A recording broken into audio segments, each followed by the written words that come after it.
வருகின்ற சட்டமன்ற பொதுத் தேர்தலில் ஏற்கனவே அனைத்து இந்திய அண்ணா திராவிட முன்னேற்ற கழகம் பாரதிய ஜனதா கட்சி கூட்டணி அமைக்கப்பட்டு விட்டது. தற்போது எங்கள் கூட்டணியில் பாட்டாளி மக்கள் கட்சி இணைந்துள்ளது. அனைத்து இந்திய அண்ணா திராவிட முன்னேற்ற கழகம் பாரதிய ஜனதா கட்சி பாட்டாளி மக்கள் கட்சி எங்கள் கூட்டணியில் இப்பொழுது இடம்பெற்றிருக்கின்றன. மேலும் சில கட்சிகள் விரைவில் எங்கள் கூட்டணியில் சேருவார்கள்.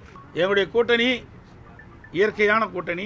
2 கட்சியில் இருக்கின்ற தலைவர்கள், நிர்வாகிகள், தொண்டர்கள் விரும்பி இந்த கூட்டணியை அமைத்திருக்கின்றோம். அனைத்து இந்திய அண்ணா திராவிட முன்னேற்ற கழகம் தனி பெரும்பான்மையோடு ஆட்சி அமைக்கும். அகில இந்திய அண்ணா திராவிட முன்னேற்ற கழகம் தலைமையிலான கூட்டணியில் வருகின்ற சட்டமன்ற தேர்தலில் பாட்டாளி மக்கள் கட்சி இணைந்திருக்கிறது. எங்களுக்கெல்லாம் மகிழ்ச்சியான ஒரு தருணம். எங்கள் தொண்டர்கள் எல்லாம் அவர்களுக்கு எதிர்பார்த்த கூட்டணியில் நாங்கள் சேர்ந்திருக்கின்றோம். வலுவான கூட்டணி. சார், ராமதாஸ் அவர்களோட பேச்சுவார்த்தை நடத்த வாய்ப்பு இருக்கா? அல்லது சார் அவரோட தான் கூட்டணி பேச்சுவார்த்தை நடத்தணும்னு சொல்லியிருந்தாங்க. ஆனால் அது ஏற்கனவே எங்கள் தேசிய ஜனநாயக கூட்டணியில் தானே இருக்கிறாங்க சார். நாங்கள் 2024 பாராளுமன்றத்தில் இணைந்து நாங்கள் பாராளுமன்ற தேர்தலை சந்தித்தோம். அவர்கள் இருப்பது எங்களுக்கு இன்னும் ஒரு கூடுதல் பலத்தை கொடுக்கும். அதிமுக கூட்டணியில் இப்போ இன்றைக்கி மேலும் ஒரு கட்சி போய் இணைந்திருக்குது. எங்கள் கூட்டணி வளம் ஏற்கனவே ஒன்றா தானே சார் இருந்தாங்க. ஏற்கனவே அவங்களாம் ஒன்றா தானே இருந்தாங்க. அப்போ தானே நாங்கள் சட்டமன்றத்தில் ஜெயிச்சு வந்தோம். அமமுக ஓபிஎஸ் அவங்கெல்லாம் வந்து உங்கள் கூட்டணியில் தான் இருந்தாங்க. இப்போ அவங்க விலகி இருக்கிறாங்க. அதாவது இப்போ அது எல்லாத்துக்கும் மரியாதைக்குரிய அமித்ஷா அவர்களும் அண்ணன் எடப்பாடி பழனிசாமி அவர்களும் சேர்ந்து முடிவு செய்வார்கள். இப்போ பாமகவும் சேர்ந்திருக்கிறது. அதனால சகோதரர் ராமதாஸ் அவர்களும் முடிவு அந்தந்த கட்சி தலைவர்கள் எல்லாம் இணைந்து பணியாற்றுவார்கள். ஒரு வலுவான கூட்டணியை அதிமுக பொதுச்செயலாளர் எங்களது அண்ணன் புரட்சி தமிழர் எடப்பாடியார் அமைப்பார். அதற்கான வாசல்கள், திறவுகோள்கள் திறந்திருக்கிறது. தேமுதிக அதிமுக பக்கம் வருகிற வாய்ப்பு இருக்கா? அவர்கள் கேப்டன் விஜயகாந்த் அவருடைய முடிவை பின்பற்றி அதிமுகவின் பக்கம்தான் அவர்கள் வருவார்கள். வணக்கம், இது கேள்விக்களம். டாக்டர் அன்புமணி ராமதாஸ் அவர்கள் இன்று அதிமுக பொதுச் செயலாளர் திரு எடப்பாடி பழனிசாமி அவர்களை சந்தித்து அதிமுக பாஜக கூட்டணியில் அவர்கள் இணைவதை உறுதி செய்திருக்கிறார்கள். அது கூட்டாக 2 பேரும் பத்திரிகையாளர்களை சந்தித்து அதற்கான அறிவிப்பையும் வெளியிட்டிருக்கிறார்கள். இதற்கிடையில் அமித்ஷா அவர்கள் சில நாட்களுக்கு முன்பு தான் தமிழ்நாட்டுக்கு வந்துட்டு போனார். ஆனால் திரு எடப்பாடி பழனிசாமி அவர்கள் கட்சியினுடைய முக்கிய நிர்வாகியான திரு SP வேலுமணி அவர்களோடு டெல்லியில் போய் அமித்ஷா அவர்களை சந்தித்து கூட்டணியை உறுதி டாக்டர் அன்புமணி ராமதாஸோடு உறுதி செய்த கையோடு போய் டெல்லியில் சந்திக்க போயிருக்கிறார். சில அறிவிப்புகள் அதில் குறிப்பிட்டு நாம் பேச வேண்டியது, திரு அன்புமணி ராமதாஸ் அவர்கள் அதிமுக ஆட்சி அமையும் என்ற ஒரு வார்த்தையும் சொல்லியிருந்தார். கூட்டணி கட்சி முழக்கத்தை அன்புமணி கைவிட்டதன் பின்னணி என்ன, இதைத்தான் நம்ம விவாதிக்கிறோம் இன்னைக்கு. நம்மோடு திமுகவிலிருந்து தமிழன் பிரசன்னா, பாமகவிலிருந்து திரு பாலு, அரசியல் விமர்சகர்கள் திரு ஐயநாதன் அவர்கள், விரைவில் பாஜகவிலிருந்து ஸ்ரீகாந்த் கருணேஷ் என இருக்கிறார்கள். நான் திரு பாலு அவர்களிருந்து தொடங்குறது தான் சரியாக இருக்கும்னு நினைக்கிறேன். முக்கியமான 2 விஷயம் சார். ஒன்று, கூட்டணி உறுதிப்படுத்தி விட்டது. இன்னொன்று, டாக்டர் ராமதாஸோடு பேசுவீர்களா அப்படின்னு திரு எடப்பாடி பழனிசாமி அவர்கள்ட்ட ஒரு கேள்வி வச்சப்போ நன்றின்னு சொல்லி அதை தவிர்த்துட்டு அவசரமாக போகிறார். அப்போது திரு ராமதாஸ் அவர்கள் இந்த கூட்டணிக்கு வரக்கூடாது என்று ஏதாவது ஒரு நிபந்தனை வைக்கப்பட்டிருக்கிறதா? இன்றைய தினம் பாட்டாளி மக்கள் கட்சி அனைத்து இந்திய அண்ணா திராவிட முன்னேற்ற கழகத்துடன் கூட்டணி அமைத்து 2026 தேர்தலில் போட்டியிடுவதற்கான 2 தலைவர்கள் சந்திப்பு என்பது நிகழ்ந்திருக்கிறது. இந்த விவாதம் தொடங்குவதற்கு முன்பாகவே நீங்கள் பார்த்திருக்கலாம், மரியாதைக்குரிய எடப்பாடி பழனிசாமி அவர்கள் பாட்டாளி மக்கள் கட்சி அனைத்து இந்திய அண்ணா திராவிட முன்னேற்ற கழகத்தின் இணைகிறது என்று சொன்னார்கள். ஆனால் நீங்கள் மிக கவனமாக டாக்டர் அன்புமணி ராமதாஸ் என்று துவங்கிவிட்டு அடுத்து நான் எதிர்பார்த்த அந்த பிரச்சனையிலே திரும்பி உங்கள் கவனத்தை திசை திருப்ப வேண்டாம். என்னவென்றால், வரக்கூடிய 2026 தேர்தல் அதனுடைய முடிவு, எதிர்வரக்கூடிய 2026 தேர்தலுடைய முடிவை தீர்மானிக்கும் மிக முக்கியமான அரசியல் நகர்வு இன்று நடந்திருக்கிறது. அதில் பாட்டாளி மக்கள் கட்சி மேற்கொண்டிருக்கக்கூடிய இந்த முடிவு என்பது தற்பொழுது ஆட்சியில் இருக்கக்கூடிய திராவிட முன்னேற்ற கழகத்தை வீழ்த்துவதற்கு, இந்த ஆட்சியிலிருந்து அவர்களை அகற்றுவதற்கான அந்த நேரம் என்று குறிக்கப்பட்டிருக்கிறது. இதுதான் துவக்க புள்ளியாக அமையும். இதை மையமாக வைத்துத்தான் நான் இப்பொழுதே சொல்கிறேன், அதிமுகவினுடைய அணியில் இன்னும் பல கட்சிகள் வரும் என்ற தகவலை அவர்கள் சொல்லியிருக்கிறார்கள். இந்த 2 கட்சிகளுடைய கூட்டணியின் அடிப்படையில் தான் திமுகவும் சரி மற்ற கட்சிகள் யாராக இருந்தாலும் சரி தேர்தல் கணக்கையே அவர்கள் யோசிக்க தொடங்குவார்கள். ஏனென்றால் தமிழகத்தில் பல தருணங்களில் பாட்டாளி மக்கள் கட்சியினுடைய முடிவுதான் அரசியல் அதிகாரத்தை, ஆட்சி அதிகாரத்தை தீர்மானிக்கும் சக்தியாக பல தருணங்களில் இருந்திருக்கிறது. எனவே இன்றைக்கு எடுத்திருக்கக்கூடிய இந்த முடிவு மிக முக்கியமான முடிவு. பாட்டாளி மக்கள் கட்சி இன்றைக்கு அனைத்து இந்திய அண்ணா திராவிட முன்னேற்ற கழகத்துடன் சேர்ந்திருக்கிறது. எங்கள் தலைவர் மரியாதைக்குரிய மருத்துவர் அன்புமணி அவர்கள் ஆளும் திராவிட முன்னேற்ற கழகத்தினுடைய பல்வேறு அவர்கள் கொடுத்த வாக்குறுதிகள் நிறைவேற்றாது, இந்த ஆட்சியில் இருக்கக்கூடிய அவலங்கள், பணிகள், அரசு வேலைகள் வழங்கப்படாது, திட்டங்கள் அறிவிக்கப்படாது, இப்படி பல்வேறு இந்த ஆட்சியினுடைய அவலங்களை மக்கள் விரோத அரசு இது வீழ்த்தப்பட வேண்டும் என்ற ஒற்றை நோக்கத்தோடு இந்த கூட்டணியை நாங்கள் களமமைத்திருக்கிறோம். நிச்சயமாக நீங்கள் பாருங்கள், 2026 தேர்தலில் எங்களுடைய அணி என்பது மகத்தான வெற்றியை தமிழ்நாட்டில் பெறும். இதில் முக்கியமாக இன்னொரு விஷயம் நான் கேட்க வேணும்னு நினைக்கிறேன். அதாவது திரு முதலமைச்சர் ஸ்டாலின் அவர்கள் இன்று திண்டுக்கல்லில் பேசும்போது கூட ஒரு விஷயத்தை குறிப்பிட்டிருந்தார். அதிமுக ஒருவேளை அவர்கள் எண்ணிக்கை பெற்று ஆட்சி அமைத்தால் டெல்லியிலிருந்து தான் ஆட்சி அமைக்கப்படும், டெல்லியிலிருந்து தான் இந்த ஆட்சி நடத்தப்படும், உங்களுக்கு டெல்லி ஆள வேண்டுமா தமிழ்நாட்டிலிருந்து ஆள வேண்டுமா என்ற ஒரு கேள்வியும் வச்சிருந்தார். ரிமோட் கண்ட்ரோல் செய்யப்படும் அப்படின்னு. இது ஒரு நல்ல கருத்து. இதை நாங்கள் தெளிவுபடுத்தியிருக்கிறோம். நாங்கள் இன்று அனைத்து இந்திய அண்ணா திராவிட முன்னேற்ற கழகத்துடன் கூட்டணி அமைத்திருக்கிறோம். கூட்டணியில் பாரதிய ஜனதா கட்சி இருக்கிறது, இன்னும் மற்ற கட்சிகள் வர இருக்கிறது. ஆனால் அதிமுக தலைமையிலான ஆட்சி தமிழ்நாட்டில் வர வேண்டும் என்ற அடிப்படையில் நாங்கள் இந்த கூட்டணியை அமைத்திருக்கிறோம்.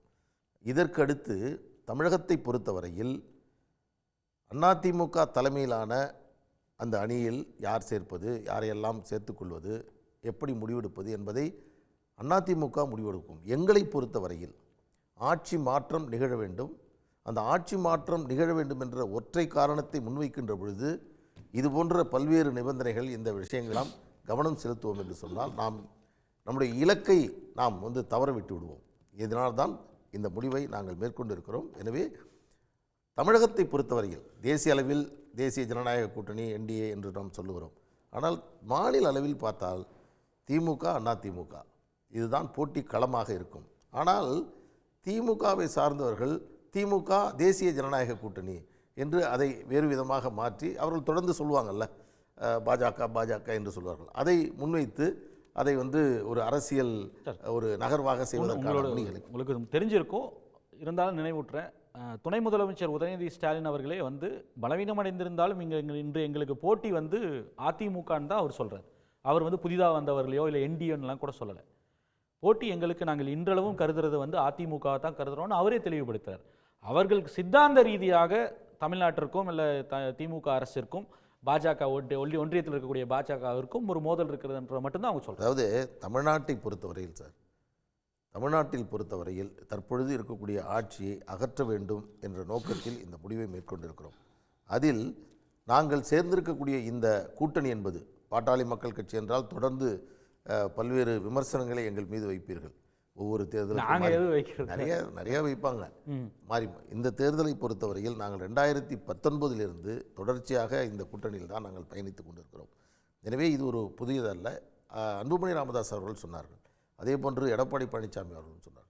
தலைவர்கள், தொண்டர்கள், ஒட்டுமொத்தமாக இயக்கத்தில் இருக்கக்கூடிய எல்லோருமே இதை விரும்பி ஆசைப்பட்ட ஒரு இயற்கையான கூட்டணி என்று சொன்னார்கள். எனவே இந்த கூட்டணியினுடைய காரணத்தினால் எதிர்வரும் காலத்தில் திராவிட முன்னேற்ற கழகம் பல தவறுகளை, அவர்கள் தடுமாற்றத்தை நாம் நிச்சயமாக பார்க்க முடியும். ஏனென்றால் அவர்களுக்கு தோல்வி பயம் என்பது இன்றிலிருந்து தொடங்கிவிட்டது. தடுமாற்றன்னு எதை குறிப்பிடுறீங்கன்னு தெரியல, பேசுவோம். திரு ஐயநாதன் அவர்கிட்ட நான் கேட்டிருந்தேன். நான் அவர் சொன்னதில் புரிஞ்சுக்கிறது, இந்த ஆட்சியை அகற்றுவதற்காகத்தான் நாங்கள் மந்திரி சபையில் இடம் பிடிப்போம், பாமக இருக்கும் என்று திரு அன்புமணி ராமதாஸ் சொல்றதை அதிமுக ஆட்சி என்று அவர் மாற்றிக்கொண்டதுக்கான காரணம்னு அப்படி தான் நான் புரிஞ்சுக்கிறேன். ஆனால் இதில் முக்கியமாக அவர் ஏன் பாமகன்னு சொல்லலைன்ற ஒரு கேள்வியை கேட்டிருந்தார். அதை நான் உங்களோடு வைக்கலாம் என்ற இந்த கேள்வி அது. திரு எடப்பாடி பழனிசாமி அவர்கள் சொன்ன ஸ்டேட்மெண்ட் பாமக எங்களோடு கூட்டணியில் இணைந்திருக்கிறது அப்படின்ற ஒரு விஷயத்த சொன்னார். அப்போது திரு அன்புமணி ராமதாஸ் அவர்களைத்தான் பாமகவாகத்தான் அவர் அங்கீகரிக்கிறார். திரு எடப்பாடி பழனிசாமி பிரதான எதிர்க்கட்சி தலைவர். அப்போது இதற்கு மேல் வந்து திரு ராமதாஸ் அவர்களுக்கு அதில் வாய்ப்பு இருக்கா? அது சம்பந்தமான கேள்வி கேட்டபோது கூட வந்து நழுவி செல்றார், அதற்கு பதில் சொல்லலை, வேண்டாம் அப்படின்னு தேங்க்ஸ் முடிச்சுட்டு போகிறார். ஒன்று. இன்னொன்று, 2 நாளைக்கு முன்னாடி தான் அமித்ஷா வந்துட்டு போனார். ஆனால் அவசரமாக திருப்பியும் கூட்டணியை உறுதி செஞ்சுட்டு உடனடியாக டெல்லிக்கு போகிறார்.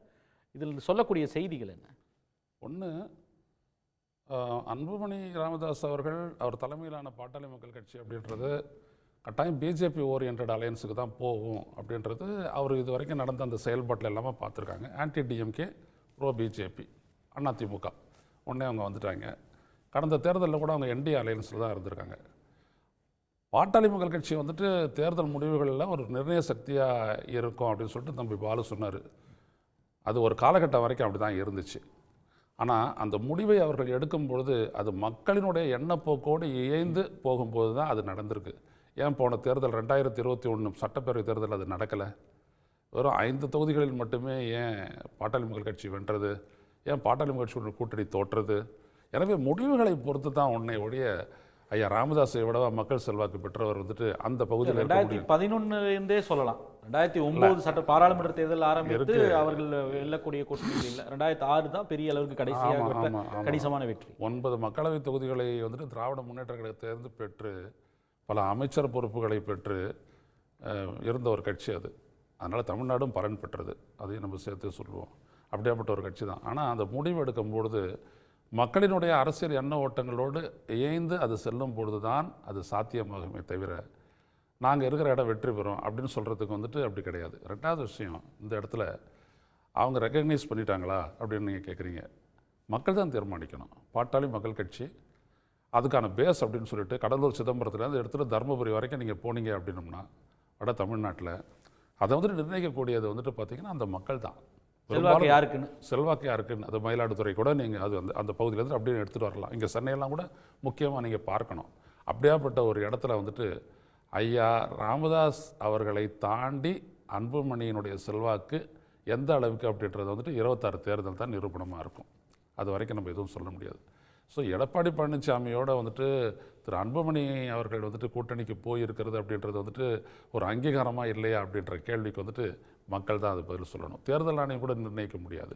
அது சின்னத்தையும் தாண்டி ஐயா அவனுடைய செல்வாக்கு எப்படிப்பட்டதுன்னு என்னையும் விட தம்பி பாலு. இதற்கப்புறம் வந்து திரு ராமதாஸ் அவர்கள் என்டிஏ அதிமுக கூட்டணி இருக்கு இல்லையா, அதோடு இணைந்து பயணிக்க சாத்தியம் இருக்கா? இல்லை, அது இல்லை. ஏன் இல்லை அப்படின்னோம்னா அப்படிப்பட்ட ஒரு சாத்தியக்கூறை வந்துட்டு அவங்க 2 பேருமே நிராகரிச்சிட்டாங்க. உன்னை நான் ஏற்றுக்கொள்ள முடியாது, நீ கட்சியில் இல்லை, நீ இந்த கட்சி பெயரை பயன்படுத்தக்கூடாது அப்படின்னு சொல்லிட்டு ஐயா ராமதாஸ் சொல்லிட்டார். அவரை நீங்கள் அங்கீகரிக்கக்கூடாது அப்படின்னு சொல்லிட்டு ஒரு ப்ரீ கண்டிஷனோடு தான் அன்புமணி ராமதாஸ் போய் சேர்ந்துருக்கிறாரு அப்படின்னு சொல்லிட்டு இன்னொரு இடத்துல சொல்கிறாங்க. அது எப்படி இருந்தாலும் சரி, ஐயா ராமதாஸ் அப்படின்றது ஒரு வலிமையான மக்கள் செல்வாக்கை பெற்ற ஒரு பாட்டாளி மக்கள் கட்சியினுடைய நிறுவனர்.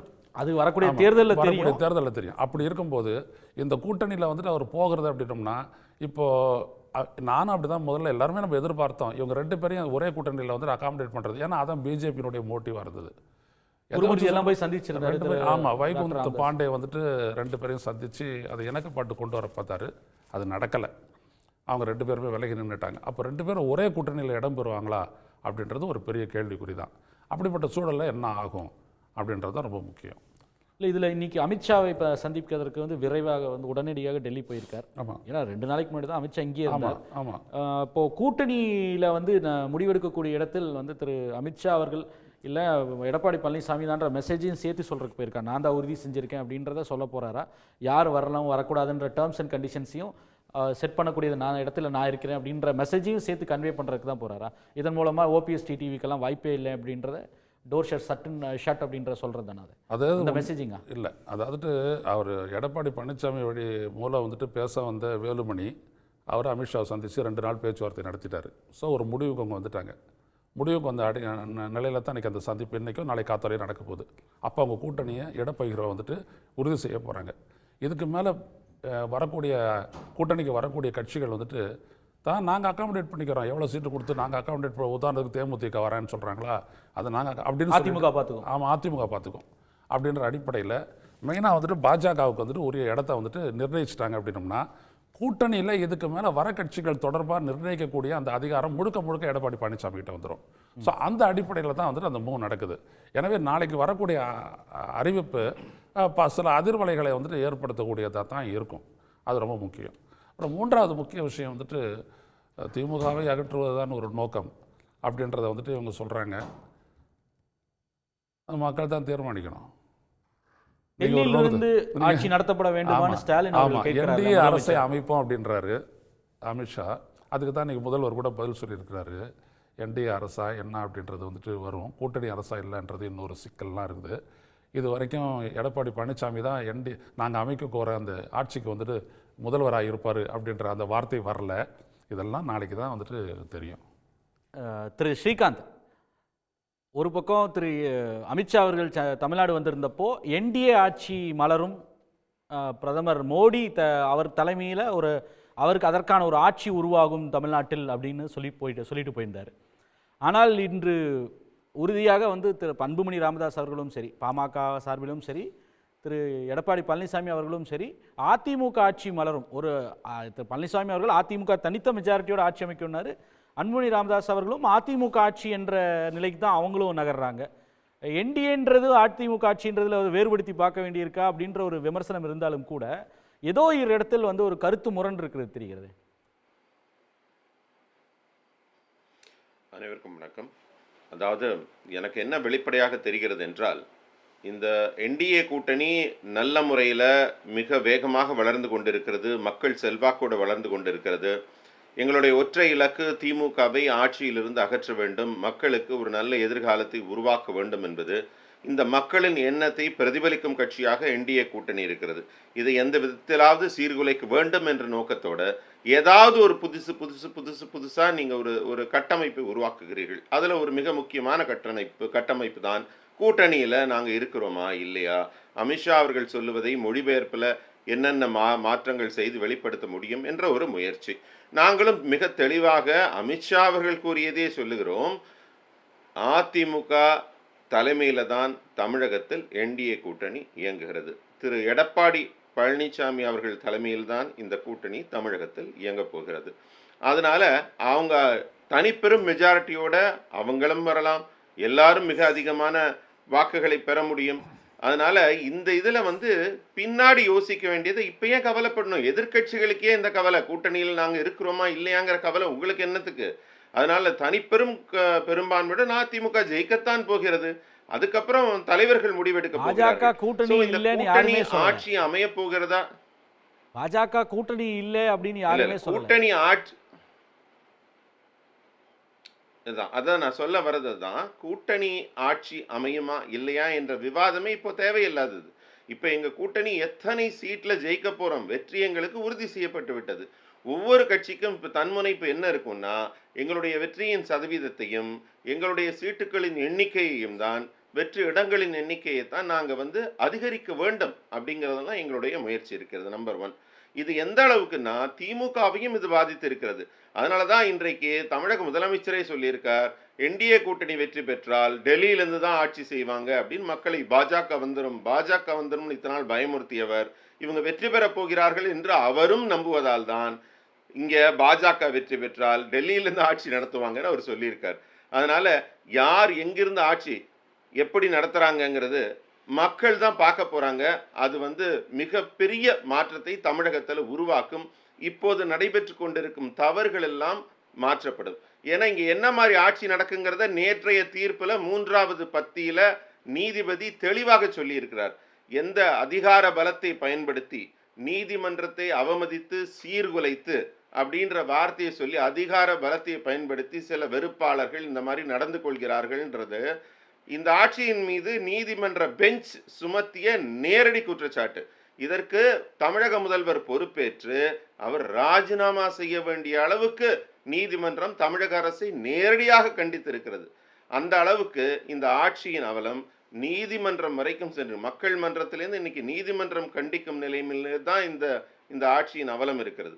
அதனால என்டிஏ கூட்டணியின் வெற்றி என்பது மிக உறுதியாக இருக்கிறது. திரு அன்புமணி அவர்கள் வருகையினால இந்த கூட்டணி மேலும் உறுதி செய்யப்பட்டிருக்கிறது.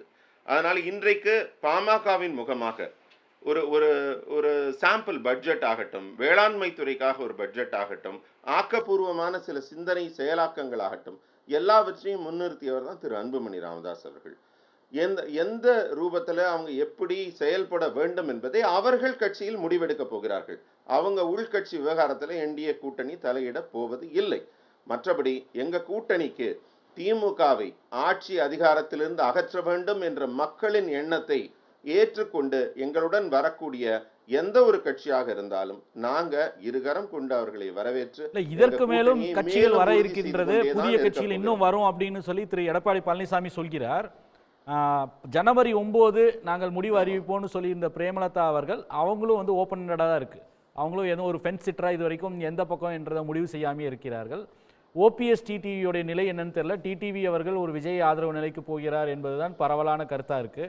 ஓபிஎஸ் அவர்கள் இன்னது வரைக்கும் எந்த முடிவெடுத்தது போல அவரும் தெரியவில்லை. ஏன்னா அதிமுகவை பொறுத்தவரை அவர்களுக்கு இடமில்லை என்பதைத்தான் வந்து தொடர்ந்து தெளிவுபடுத்துகிறாங்க. ஒருவேளை என்டிஏவோடு சேர்ந்து பயணிக்க வாய்ப்பு இருக்கா என்பதையெல்லாம் அவர் கருத்து கணிப்பாக அவர்கள் தொண்டர்கள்கிட்ட வந்து கருத்து கேட்டு நிர்வாகிகள்கிட்ட கேட்டுட்டு திமுகவா தாவேக்கான்னு தான் கேட்டதாக தான் செய்திகள்லாம் வந்தது. இப்படி இருக்கையில் வந்து இதுக்கு மேலே எந்த கட்சியில் எதிர்பார்க்கிறீர்கள்? நீங்கள் பொட்டன்ஷியலாக எதிர்பார்த்தது திரு அன்புமணி ராமதாஸ், நீங்கள் சொன்னது போலவே எம்டிஏல இருந்தவர், அவர் இந்த பக்கம்தான் வரப்போகிறார் என்பதற்கான சமிகைகளை தெளிவாகவே தெரிந்தது. என கடுமையான விமர்சனம் அதிமுக பாஜகவிற்கு இணையாக வந்து திமுக மேலே வச்சவர் அவர். அதை தாண்டி வேறு கட்சிகள் யார் வர இருக்கிறார்கள்? அதில் ஒரு தயக்கம் இருப்பது தெரிகிறது. இப்போ தேமுதிக வந்தாலும் சரி, வேற யார் இருக்காங்கன்னு தெரியல. விஜய்க்கு நெருக்கடிகள் கொடுக்கப்படுகிறதுன்னு சொல்லப்படுது. அதாவது நீங்க சொல்ற கொடுக்கப்படுவதாக தெரிகிறது, செய்திகள் வருகிறது அப்படிங்கிறதெல்லாம் ஊகங்கள். ஊடகங்களுக்கு இந்த ஊகங்கள் செய்வதற்கான முழு உரிமை உள்ளது. அப்பதான் செய்தி பரபரப்பாக இருக்கும். ஆனால் எந்த கட்சியின் தலைவரும் அவர்களுடைய கட்சியின் கொள்கைப்படி, அவர்களுடைய எதிர்கால திட்டப்படி தனித்து முடிவெடுக்கக்கூடிய முழு அதிகாரம் பெற்றவர்களாக இருக்கிறார்கள். யாருக்கு எந்த அழுத்தமும் கிடையாது. அவர்கள் அந்த முடிவை எடுத்து அவர்கள் தாமாக இதற்கு முன் வருவார்கள். இன்னும் பலர் வரப்போகிறார்கள். அதற்கான பேச்சுவார்த்தைகள் நடந்து கொண்டுதான் இருக்கிறது, இல்லை என்று நான் மறுக்கவில்லை. அதனால அவங்க எல்லாம் வருவாங்க. அந்த முடிவை அவங்க சட்டப்படி, அவங்க கட்சியின் உள்கட்சி விதிகளின்படி அவங்க சில முடிவுகள் எடுத்து எங்களுடன் வருகிறார்கள், வரத்தான் போகிறார்கள். அவங்க எல்லாம் வரும்போது ஒவ்வொரு அறிவிப்பாக வரும். அதற்கான உரிமை அவர்களுக்கு இருக்கிறது. அதற்கான நேரம் காலம் கனிந்து கொண்டிருக்கிறது. மிக விரைவில் என்டிஏ கூட்டணி இன்னும் மிகப்பெரிய கூட்டணியாக, இன்னும் திமுகவை ஆட்சியிலிருந்து அகற்ற வேண்டும் என்ற மக்களின் எண்ணத்தை பிரதிபலிக்கும் எண்ணத்தோடு பலரும் இந்த கூட்டணியில் ஒன்றாக இணைய இருக்கிறோம். மிகப்பெரிய எடப்பாடி பழனிசாமி இன்று அவசரமாக டெல்லி செல்கிறார். ஏன்னா 2 நாட்களுக்கு முன்பு தான் அமித்ஷா இங்கே தமிழ்நாட்டில் இருந்துட்டு போனார். அப்போ திரு வேலுமணி அவர்கள் 1 மணி நேரம் பக்கம் அவரை சந்தித்து உரையாடி இருக்காரு. இந்த நிலையில் இவ்வளவு அவசரமாக போக வேண்டிய தேவை என்ன எழுகிறது? அஃப்கோர்ஸ் அவங்க கூட்டணி கட்சி எது வேண்டாலும் சந்திக்கலாம், தனிப்பட்ட முறையில் கூட பேசலாம். ஆனால் கூட்டணியை உறுதி செய்து விட்டேன் என்பதை வந்து அவருக்கு அப்டேட் பண்ணுறதுக்கு போகிறாரா? என்ன புதிதாக வேறு என்ன திட்டம் இருக்கிறது இதற்கு பின்னால்? ஒருவேளை டிடிவி ஓபிஎஸ் உடைய நிலை என்ன? அதாவது நீங்க நல்லா கவனிச்சிங்கன்னா, நாங்கள் இயல்பாக உருவான கூட்டணி அதிமுகவோட இன்றைக்கு நாங்கள் செயல்படுறோம். இன்னைக்கு இப்போ நண்பர் பாலு அவர்கள் சொன்னார்கள், 2019 நாங்கள் ஒன்றாக இயல்பாக நாங்கள் இயற்கையாக அமைந்து இயங்கிக் கொண்டிருக்கிறோம் மாதிரி அதிமுக இன்றைக்கு எங்களுடன் இயற்கையாக வந்து கொண்டிருக்கிறார்கள். புரிந்து கொண்டேன். அதனால இன்றைக்கு முதல்ல கூட்டணி அறிவித்தது நாங்கள் தான். என்டிஏ கூட்டணி தான் முதலில் அறிவித்தோம். அதனால எல்லாவற்றையும் மிக வேகமாக திட்டமிட்டு மிக வேகமாக செயல்படுவதற்காக 2 கட்சி தலைவர்களும் இன்று நாளை சந்திக்க இருக்கிறார்கள். நாளை அவர்கள் சந்தித்த பிறகு அந்த சந்திப்பினோட மிக முக்கியமான அறிவிப்புகள் எல்லாம் கண்டிப்பாக வரும். அதற்காக எல்லாரும் ஆவலோட காத்திருக்கிறார்கள். அது வரும்போது எங்களுடைய வெற்றி எவ்வளவு உறுதி செய்யப்பட்டிருக்கிறது என்பது வெளிப்படையாக வெளியே தெரியாது. பிரசனா, அதாவது என்டிஏ வெற்றி கொஞ்சம் தாமதம் ஆயிடுச்சு. என்டிஏ வெற்றி உறுதியாயிடுச்சு. முதலமைச்சர் வாயிலே சொல்ல ஆரம்பிக்கிறார், என்டிஏ வெற்றி ஒருவேளை அதிமுக வெற்றி பெற்றால் டெல்லியிலிருந்து ஆட்சி நடக்கும் சொல்வது எங்கள் வெற்றியை அவரை பார்த்து அஞ்சுகிறார் என்பதற்கான ஒரு சமிகையாக தான் அவங்க இன்டர்பிரட் பண்ணுறாங்க. இன்னொரு விஷயம், இது வரைக்கும் திமுக தரப்பில் இல்லை கூட்டணிகள் தரப்பில் சொன்னது அதிமுக பாஜக கூட்டணி ஏப்ரலில் உறுதி செஞ்சால் கூட ஏறக்குறைய 8-9 மாதம் அமையும் கூட இதுவரை எந்த கூட்டணி கட்சி அவர்களோட போக தயாராக இல்லைன்னு சொல்லிட்டு இருந்தீங்க. இன்றைக்கி அன்புமணி வந்துட்டார். இன்னும் மேலும் கட்சிகள் ஒரு சில நாட்களில் வர இருக்கின்றன அப்படின்னு சொல்கிறாங்க. அப்போது தேர் ஆல்சோ கேரிங் அப் இல்லையா? அவங்களும் மொபிலைஸ் பண்ண ஆரம்பிச்சிட்டாங்க. நம்ம ஸ்ரீகாந்த் அவர் ஏதோ காமெடியாக பேசுகிறாரு, அதனால் நான் அதுக்கெலாம் பதில் சொல்ல வரல, நாங்கள் அவங்கள பார்த்து பயப்படுறோம். நீங்கள் என்ன சார் பேயா சார், இல்லை பிசாசு அவங்கள பார்த்து பயப்படுறதுக்கு? நீங்கள் சார் அரசியல் கட்சி தானே, அரசியல் அச்சத்தை தான் சொல்கிறேன். அதைத்தான் நானும் சொல்கிறேன். நாங்கள் பயப்பட வேண்டிய அவசியம் இல்லை. நான் ஒரு விஷயம் உங்களுக்கு சொல்கிறேன், கேட்டுங்க. உங்களுடைய கட்சியை பத்தி நான் கண்ணியமா வைக்கிறப்ப கொஞ்சம் கண்ணியமா பேசினா நல்லா இருக்கும். ப்ளீஸ். இல்லை நான் கண்ணியமான வார்த்தைகளை பயன்படுத்துங்க. ஆக்கப்பூர்வமான விவாதமா அமையட்டும் அப்படின்னு ஸ்ரீகாந்த், நீங்கள் பேசுகிறப்ப நான் அமைதியாக அந்த வார்த்தையை நான் சொன்னீங்கல்ல, நீங்கள் வந்து பயம்ங்கிற வார்த்தையை ரொம்ப நகைச்சுவையாக இருக்குது, உங்களெல்லாம் பார்க்குறதுக்கு ரொம்ப சந்தோஷம். ரெண்டாவது, நீங்கள் கூட சொன்னீங்க அண்ணன் பாலு அவர்கள் வந்து அந்த கட்சி பேர் என்ன, பாட்டாளி மக்கள் கட்சி. Super super. திமுகவா நீங்கள்?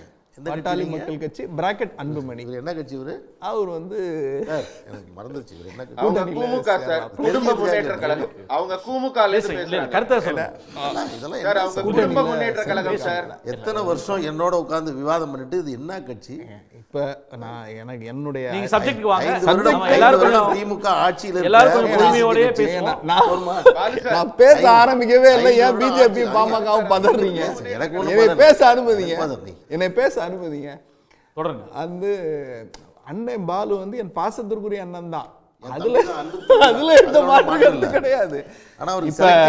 அந்த அன்போடயே தொடருவோம். இப்ப அந்த அன்போட தான் எனக்கு பாலு அண்ணனை விட ஐயா தமிழ் குடிதாங்கி ஐயா ராமதாஸ் மீது எனக்கு ரொம்ப எவ்வளவுதெல்லாம் நீ அவரை வாசிச்சிருக்குன்னு எனக்கு தான் தெரியும். அது ஒரு நேரம் உனக்கு என்ன சாரி நண்பர், என்னை விட அதிகம் வாசித்தவர் பாலு அண்ணன் தான். ரெண்டு பேரையும் சேர்த்து வாசித்தவர் பாலு அண்ணன் தான். ஏன்னா ரெண்டு பேரோடையும் வாசித்ததுனாலதான் அங்க இருந்தார். இப்போ ஒருத்தரை வாசிக்கிறார், அதுக்குள்ளார போகல. இப்போ இவங்கெல்லாம் எங்கே இருந்தாங்க? இவங்கெல்லாம் எங்கே இருந்தாங்க? சந்திர மண்டலத்திலையும் விண்வெளி மண்டலத்திலையும் தனித்தனியாக பிரிஞ்சு தேர்தலில் போட்டிட்டாங்களா? இல்லையே, எல்லாம் ஒன்றா தானே இருந்தவங்க. இன்றைக்கி வந்து மரியாதைக்குரிய ஐயா ராமதாஸ் ஒரு அறிக்கை விட்டுருக்காரு. என்னை பொதுக்குழுப்படி நான் தான் கூட்டணியை தீர்மானிக்கணும்னு இருக்காரு. அன்புமணி நான் கூட்டணியில் சேர்ந்துட்டேங்கிறாரு. இவர் வந்து எடப்பாடி பழனிசாமியை இதே அன்புமணி ராமதாஸ் என்ன பேசினார்? தொண்டர்களுடைய மன ஒப்புதலோடு, தொண்டர்களுடைய பெரிய எழுச்சியோடு நாங்கள் இணைந்திருக்கிறோம் அப்படின்னாரு. ஒன்றும் தெரியாத மண்ணு மூட்டாது சாணி டயர் நக்கி கையெழுத்து போடனா போடணும், இதைத்தானே அது அப்படின்னு சொன்னவர் தான் அன்புமணி ராமதாஸ். முதலமைச்சர் யாருன்னு நீங்க சொன்னீங்க? எடப்பாடியை. முதலமைச்சர் யாருன்னு நீங்க சொன்னீங்க? எடப்பாடியை பார்த்து. முதலமைச்சர் யாருன்னு நீங்க சொன்னீங்க? நீங்க பேசுறப்ப நீங்க முதலமைச்சர் பேசுறப்ப இல்ல, நீங்க முதலமைச்சர் நீங்க டாய்லெட் கழுவுறவர் யார் சொன்னது? நிச்சயமா ஏன் டாய்லெட் கழுவுறேன்னு இல்ல, என் பேச்ச முழுசா கேளுங்க. என் பேச்ச முழுசா கேட்டுட்டு அதுக்கு பதில் கேளுங்க. நான் சொல்றேன், முதலமைச்சர் என்பவர் தெளிவா சொல்றேங்க, ஒரு ஏழை எளிய கடைசி குடிமகனுக்கு தொண்டு செய்கிறவர் தான் முதலமைச்சர். அந்த பணியை முத்துவேல் கருணாநிதி ஸ்டாலின் திறம்பட செய்கிறார். எடப்பாடி பழனிசாமி செய்யல. அதனாலதான் ஒரு சாமானியனா கேள்வி கேட்டோம். ஒவ்வொருத்தருக்கும் ஒரு தரவு இருக்கு. அப்படி மண்ணு மூட்டையோட டயர் நக்கியோட சாணியோட அப்படின்னு நான் சொல்லலைங்க. அன்புமணி ராமதாஸ் சொன்னவரோடு இன்றைக்கு மனமும் வந்து கூட்டணி வைத்திருக்கிறார். அந்த கூட்டணி வெற்றி பெறும் என்று அவர்கள் சொல்லுகிறார்கள். அது அவங்களுடைய தேர்தல் என்பது ஜோசியம் பார்க்க முடியாது. அவங்க எல்லாரும் ஒன்றா ஏற்கனவே வந்துக்கிட்டு இருக்காங்க. நாங்கள் 2014 தமிழ்நாட்டினுடைய அலைன்ஸ் என்ன இருக்குன்னு தெரியும். இன்றைக்கு வரையில் அந்த கூட்டணி எப்படி தொடர்கிறது, என்ன மாதிரியான விஷயங்களை நாங்கள் முன்னெடுக்கிறோங்கிறது தெரியும். நான் திரும்பவும் சொல்கிறேன், அமித்ஷா தொடர்ந்து வர வேண்டும். வாரத்துக்கு 2 நாளாவது தமிழ்நாட்டுக்கு வரணும். இவங்க எல்லாரும் ஒன்றா சேர்ந்து பிரச்சாரத்துக்கு போகணும். அந்த பிரச்சாரம் என்பது எங்களுடைய தொகுதி என்பது 200ன்னு சொன்னோம் இல்லையா, 200க்கு மேல் எதிர்க்கட்சியே இல்லாத ஒரு சட்டமன்றத்தை படைக்கிற வரலாறு முத்துவேல் கருணாநிதி ஸ்டாலின் அவர்களுக்கு வாய்க்கும். இதற்கிடையில் மக்கள்கிட்ட ஒரு கருத்து கேட்டிருந்தோம். 2026 கூட்டணி ஆட்சி என்று பேசி வந்த பாமக தலைவர் 2 மாதத்தில் முடிவை மாற்றிக்கொண்டு அதிமுக ஆட்சி அமைக்கும் என்று கூறியிருப்பது திரு அன்புமணி ராமதாஸ் அவர்களுடைய ஸ்டேட்மெண்ட். எதனால் அப்படின்னு சொல்லி ஒரு மக்கள்கிட்ட கருத்து கேட்டிருந்தோம். ஒரு இடைவேளைக்கு பிறகு மக்களுடைய கருத்தோடு சேர்ந்து விவாதிப்போம்.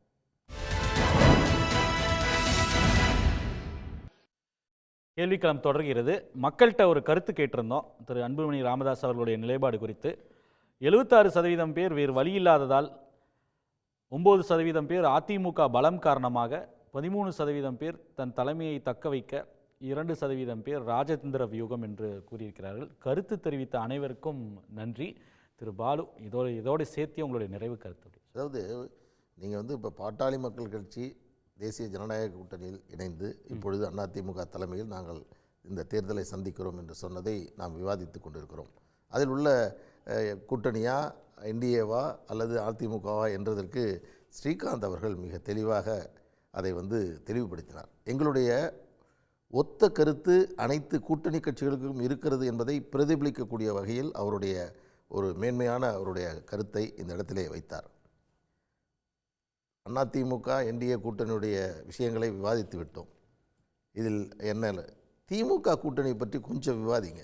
மாற்றான் வழியை பார்ப்போம், அவங்களுடைய வலிமை என்னன்னு பாருங்கள். எந்த சூழலில் தற்பொழுது திமுக கூட்டணி இருந்து கொண்டிருக்கிறது என்பதை பாருங்கள். காங்கிரஸ் போர்க்கொடியை உயர்த்தி தூக்கி கொண்டிருக்கிறார்கள். அதில் இருக்கக்கூடிய மற்ற கூட்டணி கட்சிகள் எங்களுக்கு இத்தனை இடங்களை வேண்டும் என்று சொல்கிறார்கள். நாங்கள் தமிழ்நாட்டில் வலுவாக இருக்கிறோம், நிலையாக இருக்கிறோம், யாரையும் சேர்க்க வேண்டிய அவசியம் இல்லை, நாங்கள் கூட்டணியில் இருப்போம் என்று சொல்லக்கூடிய இடத்தில் அவர்கள் இருக்கிறார்களா? நாங்கள் இன்றைக்கு உறுதியாக எங்களால் ஆட்சி மாற்றத்தை கொண்டு வர முடியும் என்ற சிறத்தன்மையோடு பேசுகிறோம். ஆனால் இவர்கள் வேறு யாராவது கூப்பிடலாமா, மற்ற கட்சிகளை ஏதாவது செய்யலாமா, இது நடக்குமா, அது நடக்குமா? நான் இன்றைக்கு சொல்கிறேன், 505 வாக்குறுதிகளில் 66 வாக்குறுதிகளை மட்டுமே இந்த ஆட்சி நிறைவேற்றி இருக்கிறது என்று சொன்னோம். அதற்கு அடுத்து ஒன்றே அதற்கு அடுத்தது இப்போ நீங்கள் பழைய ஓய்வூதிய திட்டம் என்ற ஒரு விஷயத்தை புதிதாக கொண்டு வந்து அதை அவர்கள் சொல்கிற அரையும் குறையுமாக அதை நிறைவேற்றியதாக கணக்கில் எடுத்துக்கொண்டிருக்கிறார்கள். 500 ரூபாய் பணம் கொடுத்தால் ஒரு சாமானியனுடைய ஓட்டை பெற்றுவிடலாம் என்று சொல்லக்கூடிய நிலையில் அரசு ஊழியர்கள் இல்லை. அரசு ஊழியர்களை திராவிட முன்னேற்ற கழகம் ஏமாற்றி இருக்கிறது, வஞ்சித்திருக்கிறது, நம்ப வைத்து அவர்களுக்கு அதை செய்யவில்லை என்ற மனநிலையில் இன்றைக்கு ஒட்டுமொத்த தமிழகத்தில் கூடிய அரசு ஊழியர்கள் இருக்கிறார்கள். எனவே எங்களுடைய அணி என்பது ஒரு வலுவான நிலையில் நாங்கள் இருந்து கொண்டிருக்கிறோம். நன்றி. ஏன்னா நீங்கள் இப்போ காங்கிரஸ் போர்க்கொடியை தான் சொல்கிறீங்க. அதே கேள்வியை வைத்த பொழுது தான் திரு ஸ்ரீகாந்த் சொன்னார், இப்போ பேச வேண்டியது அதெல்லாம் ஒரு காமன் எனிமியை டிஃபீட் பண்ணுறதுக்கு எல்லாவற்றுக்கும் அதெல்லாம் புறந்தள்ளணும்னாரு. இது எல்லா கட்சிகளுக்குமே அப்போ நீங்கள் சொல்வது பொருந்தும், எங்களுக்கும் பொருந்தும்னு வருதுங்க. அப்போ எப்படி திமுகவில் அது இருக்கு, அது நேற்றுக்கே பேசி ஒவ்வொரு கட்சிக்கும் தனிப்பட்ட நிலை, திமுக அந்த ஒவ்வொரு கட்சிக்கும் அதிகார பகிர்வுன்றதை 2 நாளாக பேசியிருக்கோம். கொள்கைகள் இருக்கும், ஆனால் நாங்கள் அந்த எண்ணிக்கையில் உடன்பட்டிருக்கோம். இந்த தேர்தலை பொறுத்த வரைக்கும் மக்கள் முன்னாடி பல்வேறுபட்ட நிலைப்பாடுகளை வைக்கிறாங்க. இந்த கூட்டணி வைக்குது, திமுக கூட்டணி என்ன அப்படின்றத சொல்லுது. இங்கேருந்து இந்த மண்ணை நாம் ஆட்சி செய்ய வேண்டுமா, நம்மோட தொடர்பே இல்லாதவங்க டெல்லியில் இருந்துட்டு பண்ணணுமா அப்படின்ற ஒரு கேள்வியை அதைத்தான் அங்கே ஆட்சிக்கு வந்துன்ற பயம் வந்துருச்சு அப்படின்னு சொல்லி. இல்லை, அதெல்லாம் சும்மா அதான் நான் சொல்ல வரேன். அப்படிலாம் பயப்படுறதுக்கெல்லாம் இங்கே ஒன்றுமே கிடையாது. திராவிட முன்னேற்ற கழகத்தினுடைய பலம் எங்கே இருக்குதுன்னு தெரியும், இங்கே என்டிஏ கூட்டணியுடைய பலம் எங்கே இருக்குன்னு தெரியும், அதுலேயும் பாஜகனுடைய பலம் எந்த அளவுக்கு இருக்குன்னு சரி, உள்ளாட்சியில் நம்ம எடுத்து பார்த்தோம்னா சரியாக போயிடும். பலமானவர்களை கூட வைத்துக்கொண்டு வாக்கு சதவீதத்தை உயர்த்தி கொண்டு நாங்கள் வளர்ந்து விட்டோம் என்று சொல்லக்கூடியதெல்லாம் மக்கள் அறியாத புரியாத ஒன்று அல்ல, அது வேறு. மக்களை பொறுத்த வரைக்கும் என்ன அப்படின்னோம்னா, இந்த அரசு அது செய்த திட்டங்கள், தம்பி பாலு சொல்கிற மாதிரி 66 திட்டங்களை பற்றி தான் நிறைவேற்றிருக்கிறாங்க, இது போதுமானதா, நிறைவேற்றாதது எதுவா அப்படின்றத அவங்க கன்சிடர் பண்ணி ஓட்டு போட போகிறாங்களா? 66 திட்டங்களை நிறைவேற்றியிருக்கிறார்கள், அது எங்களுக்கு எந்த அளவுக்கு பயனளித்திருக்கிறது, இதன் மூலம் இந்த அரசை நாம் எவ்வாறு மதிப்பீடு செய்து வாக்களித்து மீண்டும் கொண்டு வர வேண்டும் என்பது தான் இந்த தேர்தலில் செயல்பாடு அடிப்படையில். ஆமாம், நீங்கள் ஒரு நரேட்டிவ்ஸை செட் பண்ணிக்கிட்டு அதை நீங்கள் முன்னாடி தள்ள பார்க்குறேங்க. அதுதான் அமித்ஷா பிரதானமாக பண்ணுறாரு. என்ன கேட்குறேன்னா, நீங்கள் இந்த இந்திய ஒன்றிய அரசு இந்த தமிழ்நாட்டுக்கு செஞ்சிச்சுன்னு சொல்லுங்கள், அப்போ ஸ்டாலினால் பதிலளிக்க முடியும். ஆனால் ஸ்டாலின் இதெல்லாம் நான் செஞ்சுருக்கேன் அப்படின்றாரு, அதை உங்களால் குறுக்கீடு செய்து இல்லைன்னு சொல்ல முடியுமா? அதைத்தான் கேட்குறேன். அப்படி இல்லாத போது இந்த தேர்தலை நீங்கள் என்ன அடிப்படையில் சொல்கிறீங்கன்னா, வெறும் ரெட்டோரிக்ஸ், வெறும் நரேட்டிவ்ஸ், இதில் ஏமாறக்கூடிய அளவிற்கு தமிழ்நாட்டு மக்கள் இல்லவே இல்லை. நன்றி. ஸ்ரீகாந்த், உங்களுடைய நிறைவு கருத்து. என் மரியாதைக்குரிய ஐயநாதன் அண்ணா மேலே ரொம்ப பற்று உண்டு. ஏன்னா தொடக்க காலத்தில் எங்களுடைய மூத்த தலைவர்களோடு பயணித்தவர். எங்களுடைய அடித்தளத்தில் அவருடைய பங்களிப்பு மிகவும் உறுதியாக இருக்கிறது. இன்றைக்கு எவ்வளவு தூரம் வளர்ந்திருக்கிறது என்பதை அவர் அறிவு ஏற்றுக்கொண்டாலும் காலத்தின் கட்டாயத்தினால் அவர் சொல்லப்பட வேண்டிய நிலைக்கு தள்ளப்பட்டிருக்கிறாரு. பாஜக வளர்ச்சி அவர் புரிந்து கொண்டாலும் உச்சரிக்க மறுக்கிறார். பரவாயில்லை, அதற்கும் இதுக்கும் சம்மந்தம் இல்லை. ஆனால் பாஜக மிக மிக மிக பெரிய கட்சியாக இங்கு வளர்ந்திருக்கிறது, மேலும் வளர்ந்து கொண்டிருக்கிறது. 99 டெல்லியிலேருந்து தான் நாங்கள் ஆட்சி செஞ்சோமா, திமுகவோட கூட்டணியில் இருந்தோம்ல, அப்போ என்ன நடந்ததோ நன்மைகள் தமிழகத்துக்கு, அதை விட கூடுதல் நன்மைகள் தமிழகத்திற்கு கிடைக்கும். இதை மக்கள் தெளிவாக புரிந்து கொள்வார்கள். கூட்டணி கட்சின்னு இருக்கிறப்ப இப்போ என்ன காங்கிரஸ் தான் ஆட்சி செய்தா? திமுக கூட்டணியில் என்டிஏ ஆட்சியை காங்கிரஸ் தான் செய்து கொண்டிருக்கிறார்கள். என்ன பூச்சாண்டி காட்டிக்கிட்டு இருக்கீங்க மக்களுக்கு? அதனால மக்கள் மிக தெளிவாக இருக்கிறார்கள். திமுக ஆட்சியில நீங்க எலெக்ஷன் நேரத்திலே என்ன சொன்னீங்க? ஓட்டு எண்ணிக்கை முடிஞ்ச உடனே அள்ளுங்க மணல நீங்க சட்டத்துக்கு புறம்பான விஷயத்தை செய்ய சொல்லி உங்க அமைச்சர் செந்தில் பாலாஜி அவர்கள் சொன்னாரு. வண்டியை கட்டுங்க, மணல் அடிங்க, கனிமலத்தை கொள்ளை அடிங்க. நாங்க அந்த கொலை இப்ப வரைக்கும் தொடருது. அந்த கொள்ளை இப்ப வரைக்கும் தொடருது. ஊழல்ல வளர்ச்சி, கடன்ல வளர்ச்சி, மின்கட்டணத்துல வளர்ச்சி, சொத்து வரியில வளர்ச்சி, குடிநீர் வரியில வளர்ச்சி, எண்ணத்துல வளர்ச்சி, பெண்களுக்கான வன்கொடுமையில வளர்ச்சி, போதையில வளர்ச்சி, மதுபானத்துல வளர்ச்சி. என்ன செஞ்சிருக்கீங்க தமிழ்நாட்டுக்கு? மதுபான மாநாடு நடத்துறது உத்தரப்பிரதேச யோகி ஆதித்யநாத் ஆட்சியில. நன்றி நன்றி நன்றி. தெளிவாக இருக்கிறார்கள் மக்கள். நன்றி. நேராக உங்களுடைய ஆட்சி இருக்கின்றது என்பதை புரிந்து கொண்டு பேசுங்கள். 40,000 கோடி வங்கிகளில் மோசடி செய்த அதானி கைது செய்யப்படவில்லை. ஈடி கேஸ் இந்த மாதிரி கற்பனையில எல்லாம் குற்றச்சாட்டு சொல்லாதீங்க. ஆதாரத்தோட பேசுங்க. வேடிக்கை பார்த்துட்டு இருக்குது. நீங்க ஊழலை இந்த மாதிரி காலத்தின் கட்டாயத்தினால நன்றி ஸ்ரீகாந்த். நன்றி. நேரா இல்ல ஸ்ரீகாந்த், கொஞ்சம் ஒத்துழைங்க. ஆதாரத்தோட பேசுங்க. ஆதாரம் இல்லாம பிரசனா உங்க நிறைவு கருத்து. ஈடி சொன்னதான் சொல்றேன். நன்றி நன்றி சார். திராவிட மாடல் 2.0 மலரும். முத்துவேல் கருணாநிதி ஸ்டாலின் மீண்டும் முதலமைச்சராக பொறுப்பேற்பார். திரு எடப்பாடி பழனிசாமியோட டெல்லி பயணத்தையும் ஒரே அவருடைய ஆளுமையை சொல்லணும்னா ஒரே ஒரு ஆளுமை தான். நேத்திக்கு அமித்ஷாவை போய் பார்க்கல, நீ வரியா இல்லை நான் வரட்டுமா அப்படின்னு கேட்டு அடிச்சு பிடிச்சி ஃப்ளைட்டில் டிக்கெட் இல்லாமல் போயிருக்காரு. அதுதான் அவருடைய தன்மை. அவர் நம்ம சொல்கிறாரு, நாங்கள் டெல்லியிலிருந்து ஆண்டோமான்னு. 96 நாங்கள் தான் மத்திய அரசு ஆண்டோம். ஏன்னா பொது சிவில் சட்டம் கொண்டு வரக்கூடாதுன்னோ வரல, ராமர் கோயில் வரக்கூடாதுன்னோ வரல, சேது சமுத்திர திட்டம் நடக்கணும்னோ நடந்துச்சு, ஒட்டுமொத்தமாக சிறுபான்மையினர் பாதுகாக்கப்படணும்னு சொன்னோம் நடந்துச்சு. இதுதான் திமுக பாஜகவை ஆண்டது. ஆனால் பாஜக அதிமுகவை எப்படி ஆளுதுன்னா அதை நான் சொல்லலை, ஓபிஎஸ் இபிஎஸும் சொன்னாங்க. ஆளுநர் மாளிகையில் பஞ்சாயத்து நடந்துச்சு. அமித்ஷா தான் எங்கள் கையை பிடிச்சி பஞ்சாயத்து பண்ணாரு. அமித்ஷா சொன்னதால் தான் நாங்கள் சேர்ந்தோம்னு அதிமுக தலைவர்கள் சொன்னப்ப ஸ்ரீகாந்த் வேற கட்சியில் இருந்தார், அப்போ பாஜகவில் இல்லை. அதனால சொல்கிறேன், அவர் புரிதலுக்கு கவர்னர் மாளிகை, மோடி ஆஃபீஸு, அமித்ஷாவினுடைய வீடு, இதை எல்லாத்தையும் அதிமுக அலுவலகத்தினுடைய பஞ்சாயத்து இடமா மாற்றினது பாஜக. இன்னைக்கு வரைக்கும் அவங்க தோல்ல ஏறி சவாரி பண்றது பாஜக. தன் சொந்தத்தினால் தன் சுயக்காலில் நின்று தமிழ்நாட்டுக்கு நான் இவ்வளவு செஞ்சிருக்கேன்னு கேட்டு வாக்கு பெற வக்கில்லாத பாஜக அதிமுகவை அழிக்குது. நான் பரிதாபத்தோடு சொல்லுகிறேன், அதிமுக தமிழ்நாட்டுக்கு எதிர்க்கட்சியாளர் வேண்டும். அவர்கள் வேண்டவே வேண்டாம்லாம் சொல்லல. எடப்பாடி பழனிசாமி குறைந்தபட்சம் ஜெயலலிதாவுக்கு இருந்த தன்மான உணர்வோடு பாஜகவை அணுக வேண்டும் என்பதுதான் என்னுடைய கருத்து. நன்றி அனைவருக்கும். மீண்டும் சந்திப்போம். இது கேள்விக்களம்.